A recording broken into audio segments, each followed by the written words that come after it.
Is this the best episode of the season?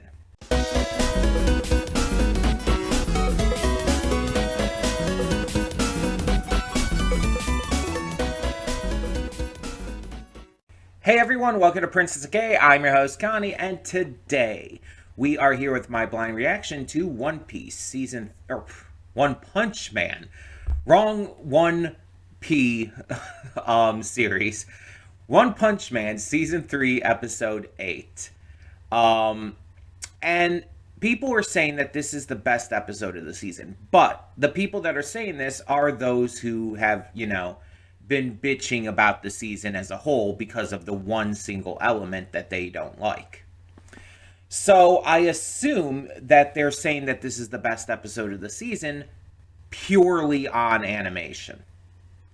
I'm assuming that they're just purely saying that it's the best episode of the season based on animation quality. So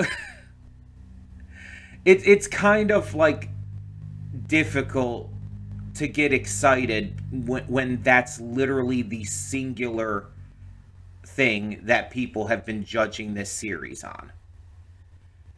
It's hard to get excited for an episode that people are saying is the best of the season when that's the only factor that anyone seems to care about when it comes to One Punch Man.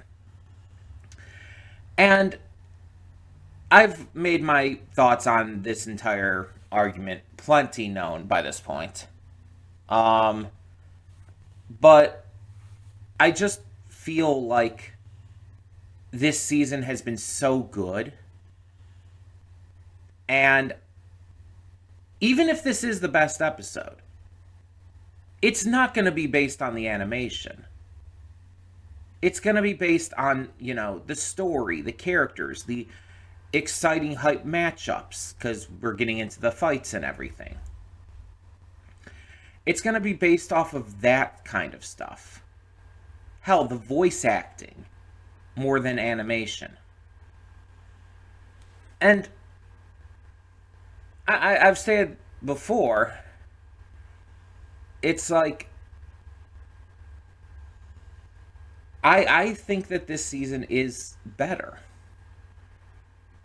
than seasons 1 and 2 in the ways that count. The only thing that's weaker is the animation. And yeah, all of this kind of stuff is subjective, and if the animation quality does bother you that much, then that is your personal experience with the show, and that's completely valid. But the thing is, and I don't know if I've exactly gone over this idea before, but I think a lot of people are bandwagoners when it comes to stuff like this. And what I mean is, how whenever it gets popular to say something, everyone will jump on board and say the same thing, whether they've, participated in what they're talking about or not. Here's a great example. Nickelback. It's not as much a thing these days, but it has been a lot in the past where hating on Nickelback's music was just the popular thing to do. You don't even have to have heard Nickelback in your life. And that's the point. I've literally come across a shit ton of people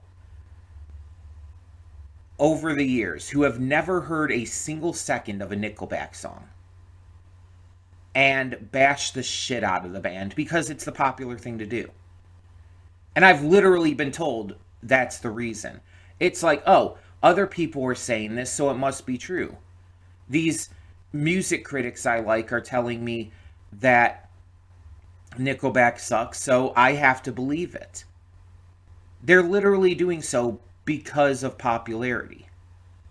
Because their favorite influencers are telling them to. And again, it's not as much a thing nowadays because a lot of those people have listened to Nickelback since, and I've literally heard people completely turn around on Nickelback after actually listening to them. It's it's just popular to hate on them. And the same thing goes with Aquaman from DC Comics. It's just a popular thing to hate on. It's popular to hate on One Piece for being too long. These are all issues that, yeah, there are people who have legitimately a problem with it. But a good amount of these people, I'm not going to say majority or anything, but a good amount are just following the bandwagon and have never actually watched any of it, have never even tried, and so on and so forth. And I think the same thing is happening with One Punch Man. Like, everyone's talking about this, so you'll have people coming in and be like, yeah, everyone else is saying this, so I'm going to say it too. Everyone else is upset about the animation, so I need to be unreasonably upset about just the animation and literally nothing else about the series and the season.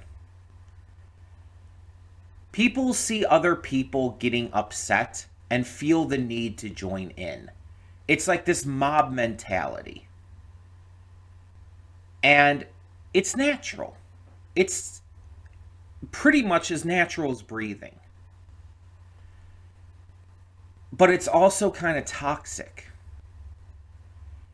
It's not right to just jump in line with someone without doing your own research first. You should always figure things out for yourself before agreeing or disagreeing with someone. Form your own opinion. Don't just listen to someone else's and copy it. And so I feel like I feel like that's a lot of where this issue comes from. A lot of this echoing of this issue is exacerbated by the fact that all these people are just coming in without ever having even watched the show. They just are told to hate on this bad animation, and they fall in line because they don't want to be left out.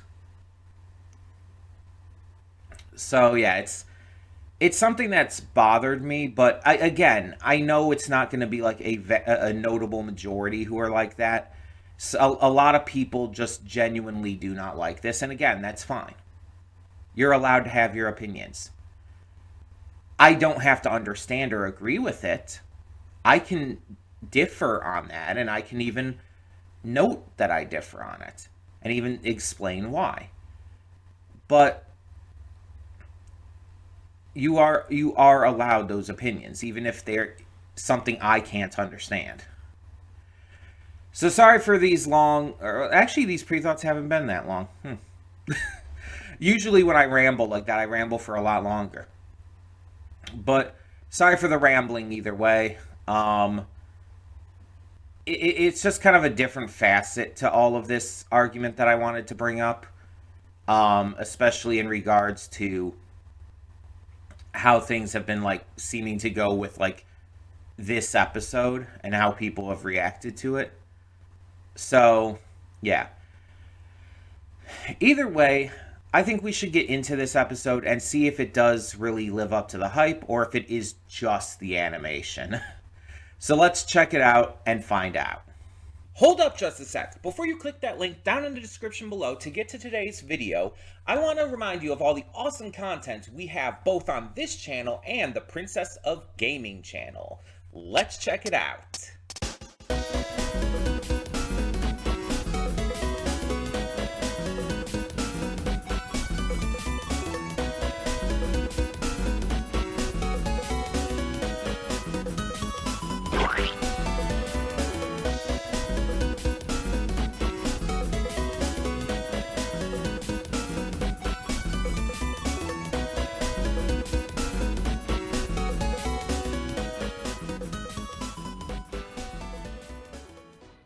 And we are back, and we'll begin with spoilers in 3, 2, 1, now.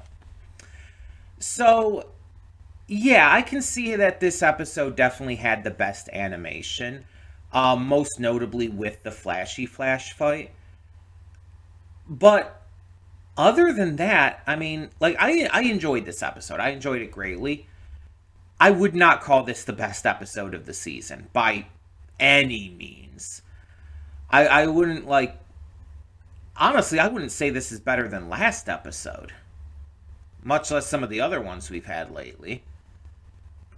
Well, like I think the best episode for me would still be the one with Garo versus Orochi. Like I just think there was more hype and excitement and like interest to that episode. And again, not that this one was bad. I mean, obviously, this is continuing with the hype of this entire like mission, and we got some really cool fights with heroes that we don't really get to see fight too often, and that's always great. But all in all, it just kind of like exists as an episode. It's nothing like special. Again, I feel like it's just people putting too much value in the animation alone. And again, there's nothing wrong with enjoying good animation, and there's nothing wrong with necessarily being upset with bad animation. But when you try to like view that as the only thing that's important, it kind of like in my eyes falls apart. Because I've been hearing this, and I've had some like friendly debates on like TikTok and stuff, surprisingly, um, about this entire thing. And a lot of people say the same thing. It's like, oh, this is an anime. If the animation doesn't matter, just go read the manga. But that's a flawed argument because anime is not just animation. Yes, animation obviously is a big thing that separates it from manga, but you also have stuff like voice acting. You also have stuff like soundtrack and sound design. There's a lot more that goes into an anime than just animating pictures. And there's a lot more that separates it from manga than those pictures being animated. There's a lot of contributing factors to this. And I can understand, like, again, if you want the animation to be good, and that's fair. I can't blame someone for that. But at the same time, even if you want the animation to be good, to act like an entire show is, or even just the season of a show, is bad because the animation is weak, is it makes no sense to me. Because it's like everything else is better than previous seasons have been. So it's like how can this season and episodes of this season be getting such low scores? The lowest score like on what was it, Metacritic or whatever, for an anime episode ever. It's like how that makes no sense. The animation is the only thing that's weak. Everything else is great. So how is it getting these low scores? And it's because everybody is only focusing on the animation.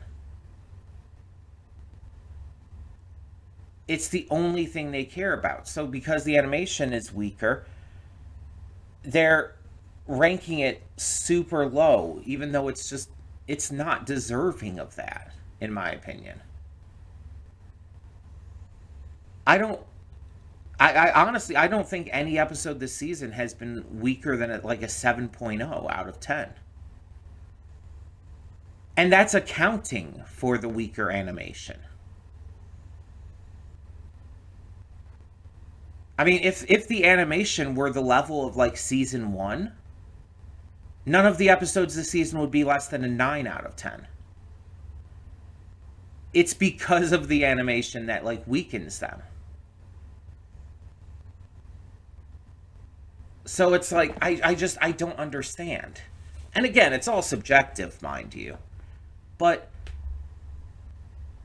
to like say that the episodes are like two ones or twos out of 10 because of only the animation, it's just insane to me. And not to mention, like, they're bullying the crew on, like, Twitter and stuff, and it's just like, that's never okay. That's just not okay. It's just, it's demented. I don't see how, like, you take this kind of extreme reaction to this.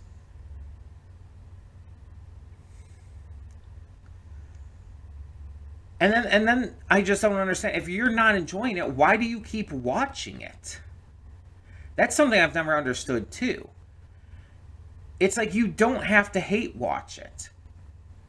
If you think the animation ruins it that much, stop fucking watching the show.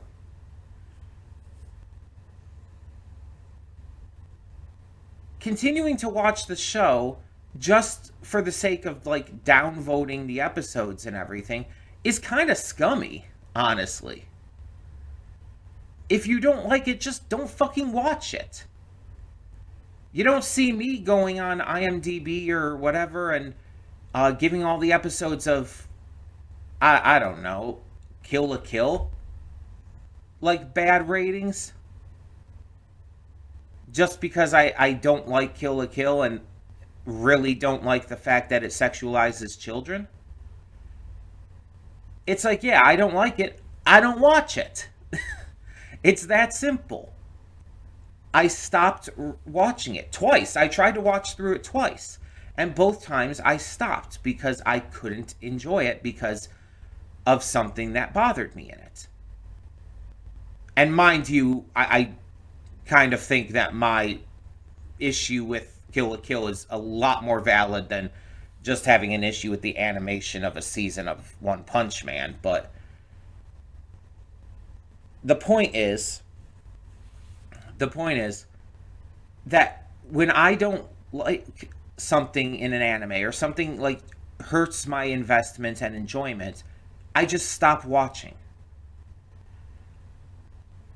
I'm not going to hate watch something because that's not an enjoyable experience for anyone. And I'm not going to do it just to downvote the episodes on other sites because that's just bad. Like that's just terrible. Like that's just a sign of a bad person. Honestly, like that's a pretty scummy ass thing to do. But anyway, I should probably get on with talking about what actually happened in this episode. I'm rambling again. So this episode was kind of split into two sections, or like two like scenarios, I guess, however you want to word it. There's the flashy flash section scenario situation, you get the gist, and the child emperor one. The flashy flash one is basically just a high speed ninja battle, and it takes place in two locations. The first, the hallway, and then in the wider room with the waterfall and everything, which, you know, very fitting for a ninja battle. And the battle, while it goes on, due to, you know, wanting to make, like, these cool action sequences, it's overall entirely one-sided. Flashy Flash is analyzing his opponents the entire time and not going all out because of it. And the instant he does go all out, even though his opponents have done so already as well, he takes him out in one hit. That's how vast the difference in their strength and speed was. Because, think about it, these two in their transformed states were threat level demon. Flash took them out like that. One hit. Sliced them in half, took them completely out. His speed, but also his strategic mind, and him just, you know, overall being able to analyze exactly how to take out these opponents completely put him like head and shoulders above them in terms of ability. And the instant they like abandoned their ninja pride and decided to go like entirely monster mode, decided to go like entirely on monster instinct, it was definitely over at that point. Because like the humanity is what made Flashy Flash stronger. His ability to learn and grow and his skill. So them abandoning all skill and strategy is literally like what helped them lose the most. I mean, they would have lost anyway, but still. It's pretty interesting.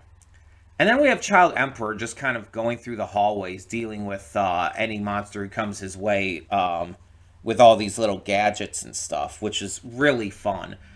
Like, dude took out Phoenix Man. Like, Phoenix Man had been seen since last season, was kind of like this big deal. Took him out like nothing. Like, what the fuck? That's so insane. That Phoenix Man of all characters of all these monsters was taken out that easily. And now it just makes me wonder like how far is this going to go? Because I'm sure Child Emperor can get the word out to the others, except I guess maybe Flashy Flash, that he found Waganma. So they'll be able to get out of there. Because that was the goal. That was entirely the goal here. But you know, like, they're still going to be involved in fights and stuff. You know that's still going to happen just because of everything going down. It's like they're not going to be able to escape without getting into more battles. Plus, who knows what other battles that they've gotten into so far. This is, like, really a fascinating arc. Because it seems like it's built almost entirely for the sake of having all these different battles. But you also see that this arc is like analyzing the monster side of things as well. And I feel like I'm a little worried that things are going to start turning towards the monsters. And I'm saying this especially because of seeing this, like, maybe robot, maybe guy in a suit, and how Child Emperor's strategies weren't really doing much. And it makes me kind of worried that, like, even this most recent attempt is going to end up falling short. Now, will that mean someone will have to step in and save Child Emperor because he's running out of gadgets? Maybe.